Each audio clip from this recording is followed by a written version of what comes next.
The main concept, besides developing intelligent instinct, is about adapting to changes in initiative. Welcome to Martial Nature. So today I wanted to tell you a little bit about XiangShan ZiRan Quan, or Elephant Mountain Natural Fist. Essentially, it's a style of Kung Fu, or even a sub-style. So XiangShan ZiRan Quan is a sub-style of Ziran Men. Ziran Men is a Taoist martial art.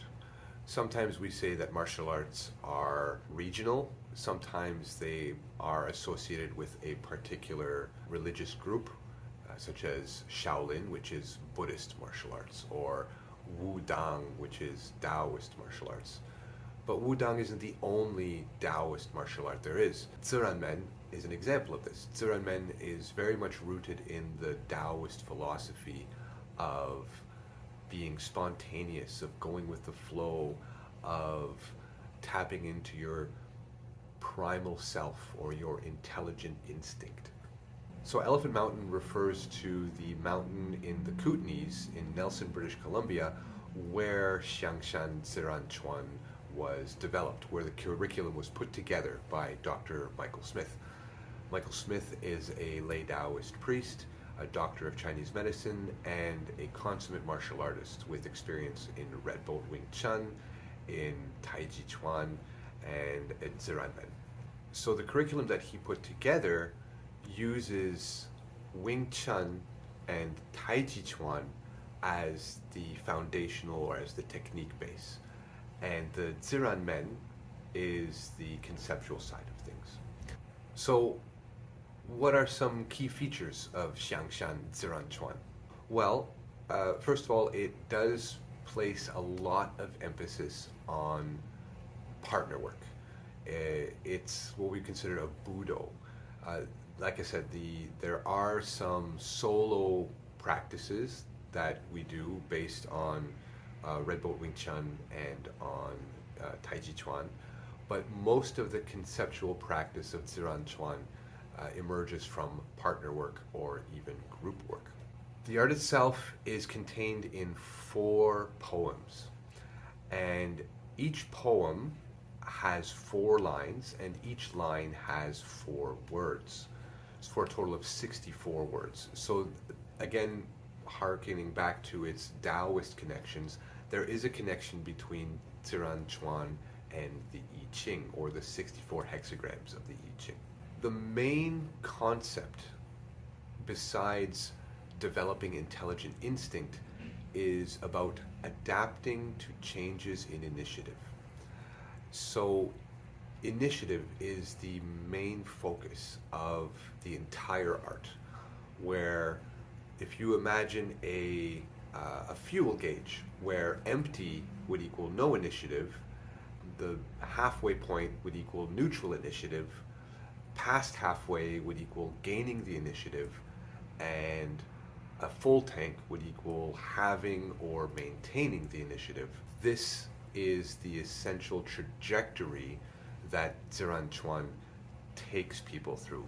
It takes people from the situation or the reality of having no initiative in a situation to having complete initiative and maintaining that initiative in a conflict or in a fight. Each poem, therefore, focuses on one of these 4 stages of initiative. Poem number 1 is about no initiative. It is the oh no state of conflict. You have no initiative, you simply have none. And so when you have no initiative, the first thing you have to do is find opportunities to gain some kind of initiative, or at the very least to neutralize the initiative, to find a situation where you don't have the initiative, but they don't have the initiative anymore either. Now, I mentioned that there are 4 poems, each with 4 lines, and each line has 4 words. So each poem relates to one of the states of initiative, and then each line within those poems follows that same trajectory. So in poem 1, which is all about no initiative, line 1 is within poem 1 about no initiative. And then line 2 is about neutral initiative. And then line 3 is about gaining the initiative. And finally, line 4 is about having the initiative within a no initiative scenario or a no initiative situation. So line 4 is really about being able to exit the state of no initiative and enter into poem 2, which is neutral initiative. So poem 1 is called Orientation to Contact, and it's really about learning the basics of physical conflict. It's about learning how to punch, learning how to kick, learning how to block, learning how to parry, learning how to dodge. It's about learning how to react. And that's really where we have to start when we're talking about having no initiative, right? We are suddenly surprised by an attack, a sucker punch, for example. The very first thing we have to be able to do is adapt and not die, essentially. So we have to be able to flinch. The flinch response can be seen as something which is very detrimental, and it can be detrimental if you flinch in a very passive way. So if you turtle up, okay, well, that you're not giving yourself any kind of opportunity to change the situation. Likewise, if you flinch and you turn your head away and you straighten out your arms, that's also a very non-adaptive type of flinch. So the very first thing we want to learn then is how to flinch intelligently. That's the very first word of poem 1. And so we work on flinching. And once you get comfortable with flinching intelligently, then you can move on to the next word, which is flicking. So flicking is basically learning how to block. Okay, so it's not just flinching and not falling down and not getting hit. It's about learning to block intelligently. And so it's at the level of flicking that we learn our different basic blocks. And again, these are taken from Wing Chun, they're taken from Tai Chi Chuan. Once you can block, then essentially it's a neutral situation, right? They can attack with punches and kicks later on, and you are able to successfully block those punches and kicks. So that's essentially a neutral situation. You don't have the initiative, but they can't hurt you because you're blocking successfully. Once you've managed to be able to accomplish that, then the next step is to gain the initiative. To gain the initiative is represented by the idea of swatting. So swatting is essentially parrying. So we're no longer just blocking, we're actually going to parry the attack, take it off the line, and create a disruption in our opponent's timing, in our opponent's structure, in our opponent's attack. And by having them be disrupted in some way, shape, or form, even for just a split second, that gives us the opportunity now to take the initiative. We now have the choice of either running away. We've created an opportunity to run away. We have the choice now of counterattacking. We've created a moment in time or a moment in space where we can now counterattack. If we can do that successfully on a regular basis, then the next step is basically having and maintaining the initiative. So the word we use to represent that is swiping. So swiping is essentially the idea of the matador, okay, of dodging and evading and letting the punch go by or letting the kick go by and sidestepping or repositioning ourselves so that we are now in a dominant position. We now have the upper hand in terms of position. So slipping punches, dodging punches, sidestepping punches, all of these kinds of things come into play in terms of swiping.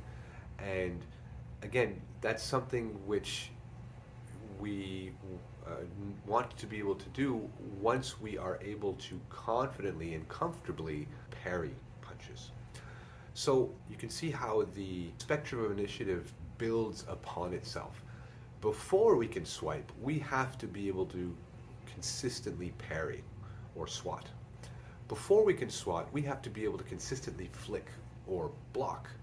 And before we can block, we have to be able to consistently react or flinch. So you can see that it creates almost like a hierarchy of needs, okay, with flinching at the bottom, flicking next, swatting next, and swiping next. Now, this progression actually applies to the poem itself, or to the whole poem, where before you can do line 2, you have to be able to do line 1.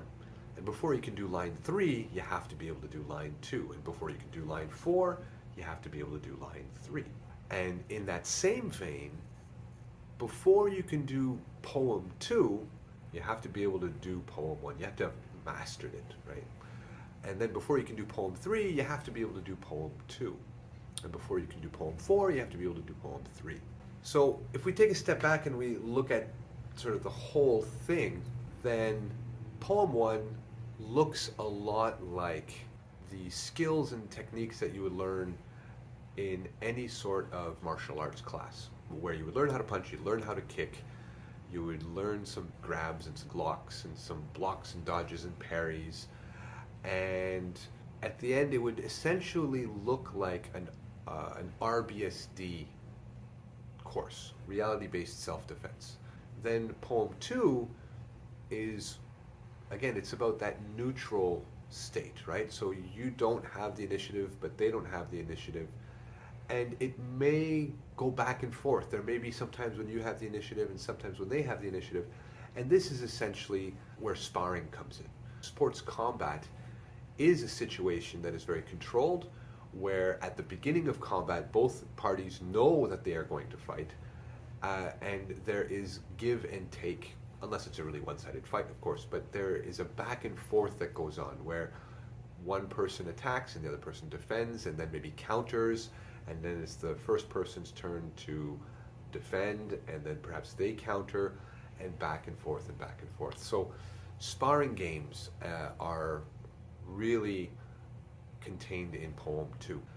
Poem 3 is about capitalizing on your opponent's mistakes, capitalizing on their weaknesses, on their openings, also capitalizing on the environment and found weapons or weapons that you may be carrying on you. So there's some weapons work, but there is also a lot of refinement to the sparring. So let's call it advanced sparring, where you are learning how to counterattack, you're learning how to identify and take advantage of openings. So that's really level the poem number 3. And then poem 4 is about having and maintaining the initiative, which is essentially the idea that before the conflict even starts, you have the upper hand, you have the initiative. And having the initiative is not linked necessarily to winning. It's linked to being able to choose what the outcome will be. It's about being able to have the upper hand and then decide, okay, I'm going to really mess this guy up. Or it's about deciding, you know what, I'm going to be compassionate and I'm going to basically just de-escalate the situation. So poem 4 is very much about de-escalation. And de-escalation can happen in 2 ways. 1, the other guy is rendered combat inoperative. 2, there are verbal and gestural and situational events and cues which can be used to de-escalate. So verbal judo would fall into poem number 4 as well.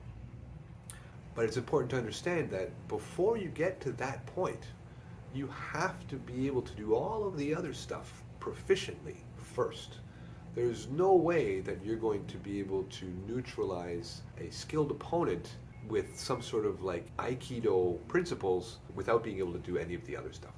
So that's the basic rundown of XiangShan ZiRan Quan. We do a lot of partner drills, a lot of live drills, a lot of resistance drilling, a lot of sparring, and that is where a lot of these concepts, especially the trajectory of initiative, is explored and taught. And that's really where XiangShan ZiRan Quan shines, is in developing this intelligent instinct and developing this fight sense. Now, XiangShan ZiRan Quan is also considered to be a method of cultivation, which means that there are some aspects of Taoist cultivation that also come into play, such as Neigong, working with different types of postures and different types of meditation and different types of relaxation to cultivate certain qualities, to cultivate the self in the traditional body, mind, spirit way. But that can be trained completely separately from the martial arts side of things, or it can be trained together with it. So that's a basic rundown of XiangShan ZiRan Quan. If you like the video, make sure to click the like button. If you want to see more of these videos, make sure to subscribe and click the little notification bell. If you have any comments or questions about this video or about XiangShan ZiRan Quan, feel free to leave them in the comments down below. And I will see you guys in the next video. Take care.